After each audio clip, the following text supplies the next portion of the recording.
Hey guys, Scripttripper here with another video, and just wanted to quickly touch on this latest comment from Daisy Ridley, and it has some people on Twitter freaking out.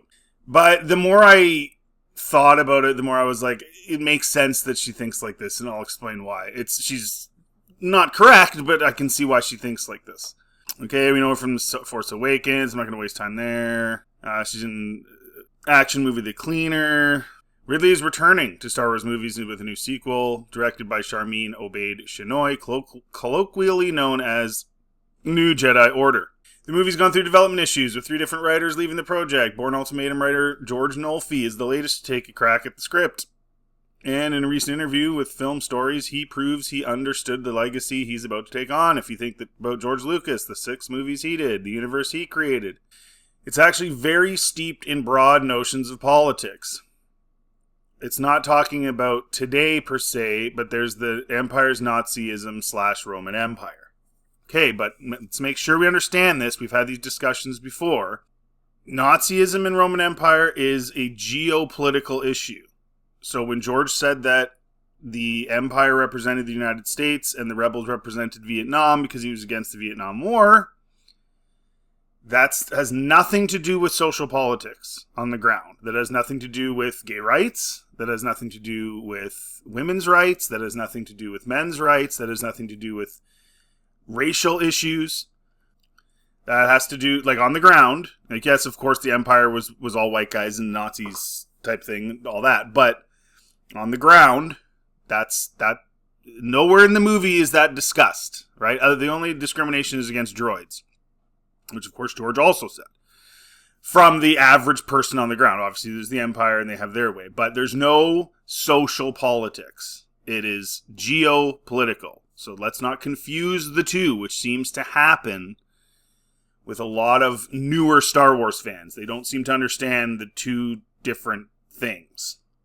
And if we insert social politics into our creations, most people don't like that. Okay? Into Star Wars. People don't like that because that's not a thing in Star Wars. It's a concept Ridley agrees with wholeheartedly. This is where people kind of got their panties in a bunch here. I feel like the Star Wars films are all political. I feel like it's the individual versus the big corporation or the big group. So I think they always have been political. And ultimately, I think the films are emotional in that it's good and evil, which we all can relate to very specifically in our day-to-day lives. But yes, I do feel those conversations are woven within the story, and I'm very excited to see what George does. Now, what people were saying was that they had an issue with her saying, I feel like it's the individual versus the big corporation or big group. And they're right to, because it's not. It's not what it ever was. But I can see why she thinks that. Because in the sequels, she didn't need anybody. She didn't need anybody. On Twitter, OG Star Wars said, Star Wars was never about the individual versus corporation or big group. It's about the little group, common man, etc. against the oppressing system, rebels versus empire.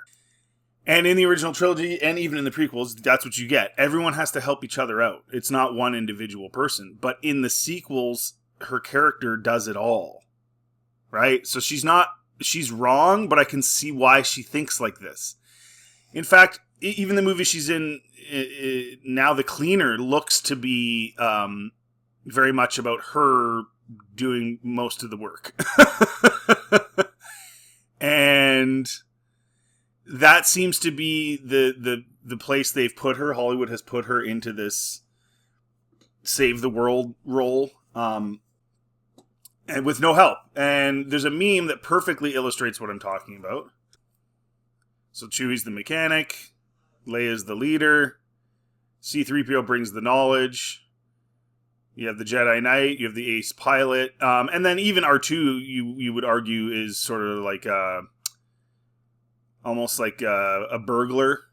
The guy they need to get through doors and get into the ship's mainframes, right, to stop the garbage compactor, things of that nature. So I would throw him in there as well. But in the sequels, yeah, you got a chauffeur, you got the comic relief who yells Rey the whole time. No!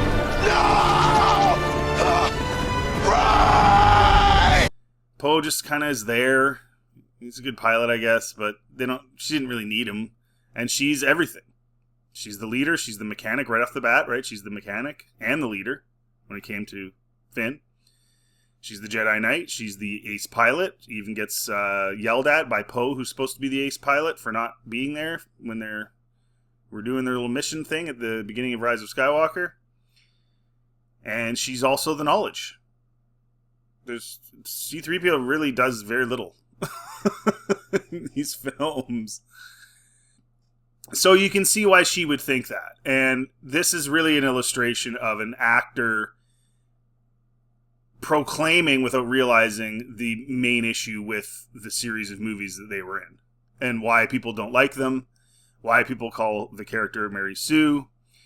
And why they just aren't Star Wars. Like, one of the things, and I'll end with this. I've said this many times, but one of the major issues with Star Wars is it's character driven.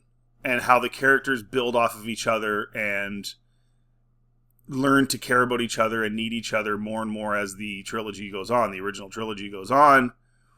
And there's a deep appreciation for each other as it goes, as they learn more about each other, because they're all contributing something. Something important, something necessary and needed. Whereas you just never got that feeling because none of these characters in the sequels ever really do that. And I'm talking about the main cast. Obviously, Holdo and her dumb maneuver and stuff like that. People did do some stuff. But the main characters, the main group of people, didn't really do that. It was just Rey. And then she defeats the Emperor alone. Luke and Vader had to do it together. Look what you have made. As once I fell, so falls the last Skywalker.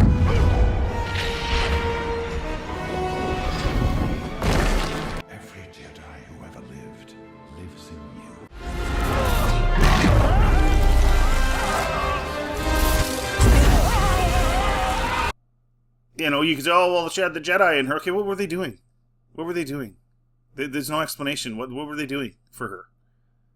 So, and it's not really believable anyway because she's so powerful. She was shooting lightning and stuff. So, like, oh, they're there. Okay, like you're not like, oh, good thing they're there. You're like, oh yeah, there they are. The voices. It's like. So anyway, all that to say, guys, I can see why Daisy Ridley would think this. Her character just does it all. Is very boring, very bland, as is the sequel trilogy itself. Despite all its nonsensicalness, it's also bland, as is her character. Anyways, let me know in the comment section what you think. If you like this content, please like, subscribe. Always helps the channel. Feel free to check out anything else on my channel. Have yourselves a really good day.